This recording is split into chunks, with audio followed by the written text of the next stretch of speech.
பிரபல நகைச்சுவை நடிகர் ரெடின் கிங்ஸ்லியின் மனைவி சங்கீதா கர்ப்பமா இருப்பதா செய்தி வெளியாக இருக்கு. அவருடைய மனைவி சங்கீதாவுக்கும் ஃபேன்ஸ் எல்லாருமே சோஷியல் மீடியால அவங்களுடைய வாழ்த்துக்களை தெரிவிச்சிட்டு வராங்க. சினிமாவில் குரூப் டான்ஸரா கெரியரை தொடங்கினவர் தான் ரெடின் கிங்ஸ்லி.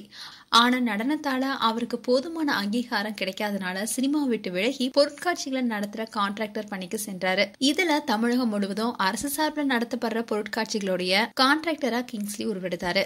அதன் மூலமா கோடிக்கணக்கில் வருமானமும் அவருக்கு கிடைக்க ஆரம்பிச்சது. அதுக்கப்புறமா நெல்சன் இயக்கத்துல நயன்தாராவுடைய நடிப்புல வெளியான கோலமாவு கோகிலா என்ற படத்தின் மூலமா வெள்ளித்திரையில நுழைஞ்சாரு.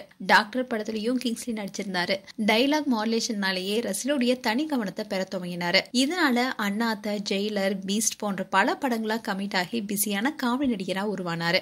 46 வயசு வரைக்குமே திருமணமே செய்து கொள்ளாம இருந்த ரெடின் கிங்ஸ்லி லாஸ்ட் இயர் தான் நடிகை சங்கீதாவை திருமணம் செய்துக்கிட்டாரு. மாஸ்டர் திரைப்படத்துல விஜய்க்கு உதவி செய்ய வரும் டாக்டராவும் ஸ்ரீநாத்துடைய மனைவியாகவும் மதி என்ற கேரக்டர்லயும் சங்கீதா நடிச்சிருந்தாங்க. சுல்தான், வலிமை போன்ற படங்களையும் நடிச்சிருந்தாங்க.